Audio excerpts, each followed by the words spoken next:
سب سے پہلے مومن اس ذات کا شکر ادا کرتا ہے جس ذات نے اہل ایمان کو، مجھے اور آپ کو خوشی بھی عطا کی اور خوشی منانے کا طریقہ، سلیقہ، اسلوب اور ڈھنگ بھی سکھایا۔ یقیناً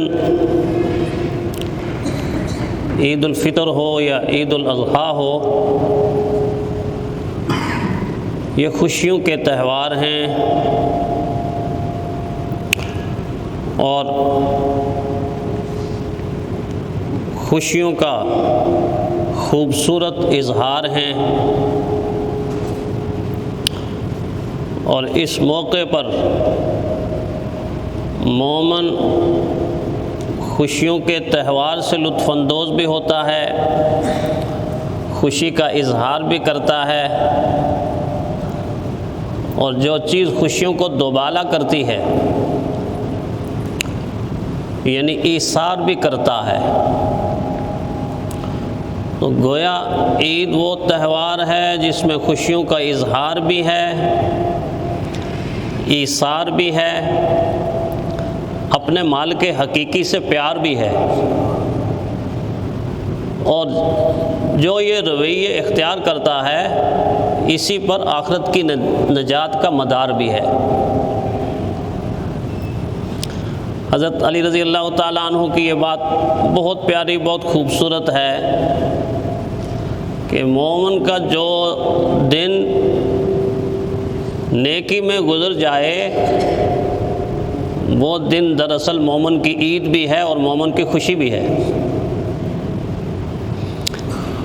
اس سے ہم خوشی کو بڑھا سکتے ہیں، ہمیں سال انتظار نہیں کرنا پڑے گا کہ ہر دن جو نیکی میں گزر جائے گا وہ دراصل مومن کی عید ہے، مومن کی خوشی ہے، مومن کی راحت ہے، اور مومن کے اطمینان اور سکون اور قرار کا باعث ہے۔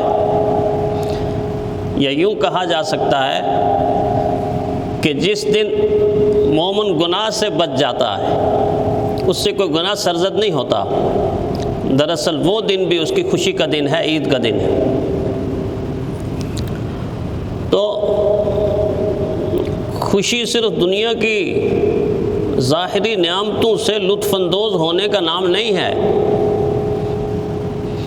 اگر دنیا کی ظاہری نعمتوں سے لطف اندوز ہونے کا نام خوشی ہوتی تو بڑے بڑے مالدار اور بڑے بڑے دنیا دار اور دنیا کے اثاثے اور جائیدادیں اور زمینیں رکھنے والے ہمیں پریشان نہ نظر آتے۔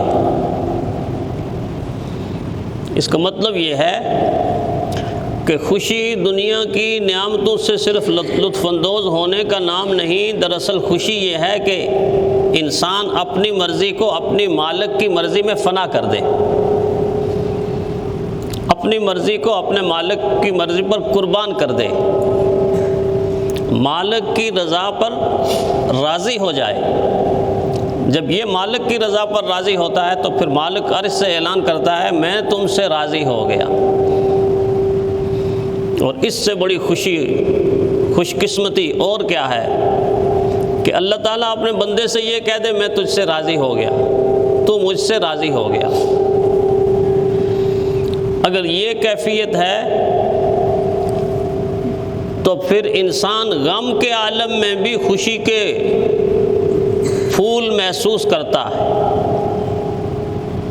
غم کے عالم میں بھی اس کو خوشی محسوس ہوتی ہے، اور یہ وہ غم ہے، خاص کر آخرت کا غم، کہ اس غم سے بھی مومن لطف اندوز ہوتا۔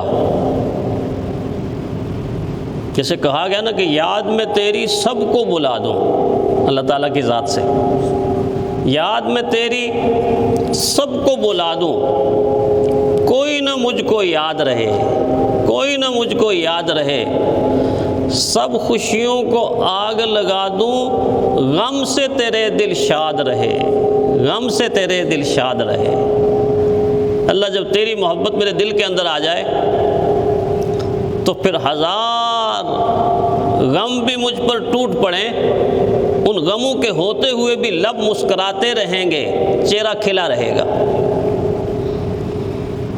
حضرت ابراہیم علیہ السلام اس وقت مسکرا رہے تھے جب ان کے لیے آگ کا ایک بہت بڑا الاؤ تیار ہو چکا تھا۔ اگر انسان کے اندر کی خوشی جاگ رہی ہو، دل کی خوشی جاگ رہی ہو، اور دل کی خوشی جاگتی ہے یاد الہی کے ساتھ، تو اس وقت وہ آگ کے انگاروں کے اندر بھی ہے تو تب بھی مسکرا رہا ہوگا، تب بھی مسکرا رہا ہوگا۔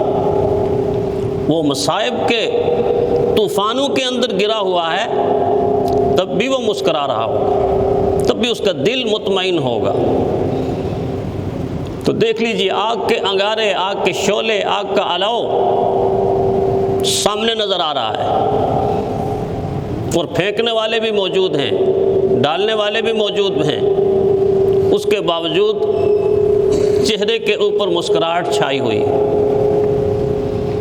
کتنی لمبی بیماری میں مبتلا رہے حضرت ایوب علیہ السلام، لیکن ہر صبح ان کی مسکراہٹ سے ہوتی تھی، ہر شام ان کی مسکراہٹ سے ہوتی تھی۔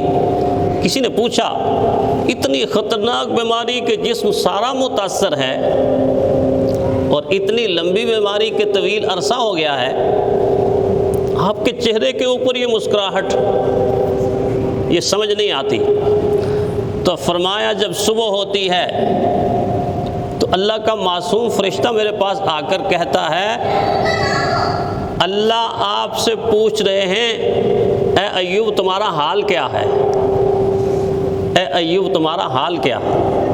جب فرشتہ یہ جملہ مجھے سناتا ہے تو میرے جسم کے اندر خوشی کی وہ لہر دوڑ جاتی ہے، وہ لہر دوڑ جاتی ہے کہ بے ساختہ لبوں کے اوپر مسکراہٹ آ جاتی ہے۔ یہی حال صبح کا، اور جب شام ہوتی ہے تو پھر دوسرا فرشتہ آ جاتا ہے اور آ کر یہی جملہ دہراتا ہے، اے ایوب آپ کا رب آپ سے پوچھتا آپ کا حال کیا ہے۔ اللہ کو حال تو معلوم تھا، لیکن یہ وہ پیار کا انداز ہے، پیار کا انداز ہے کہ جاننے کے باوجود پوچھا جا رہا ہے تاکہ اس پوچھنے پر راحت محسوس ہو کہ ہاں اللہ مجھے دیکھ رہے ہیں، اللہ مجھے دیکھ رہے ہیں۔ اور جس انسان کا یہ یقین ہے کہ اللہ مجھے دیکھ رہے ہیں، اس انسان سے زیادہ خوش قسمت اور خوش نصیب انسان کون سا ہوگا۔ تو آپ دیکھ لیجئے، بیماری کے عالم میں بھی خوشی کا ایک عالم ہے۔ اسی لیے تو دیکھیں نا آپ، عید الفطر ہو یا عید الاضحیٰ ہو، وہاں کچھ مختصر آپ کام کرتے ہیں۔ وہ کام کیا ہیں؟ وہ خوشی کے سامان ہیں، وہ کام خوشی کے سامان ہیں۔ جیسے عید الفطر سے پہلے ہمیں حکم دیا جا رہا ہے کہ عید پڑھنے کے لیے آنا ہے تو اس سے پہلے ایک کام ضرور کرنا ہے۔ بہت سارے کاموں میں سے ایک کام ضرور کرنا ہے، وہ کیا؟ صدقہ فطر ادا کر کے آنا ہے، صدقہ فطر ادا کر کے آنا ہے۔ اگر عید کی نماز ہو گئی بعد میں ادا کیا تو صدقہ فطر شمار ہی نہیں ہوگا، صدقہ شمار ہو جائے گا۔ صدقہ فطر ادا کر کے آنا ہے، کیا مطلب؟ کہ جب عید کی نماز سے پہلے ایک مسلمان گھر سے نکلے گا یا ایک دن دو دن پہلے گھر سے نکلے گا اور صدقہ فطر کسی غریب کو ادا کرے گا تو یہ جو دینے کی خوشی ہے یہ عید کی خوشی سے بھی زیادہ ہے۔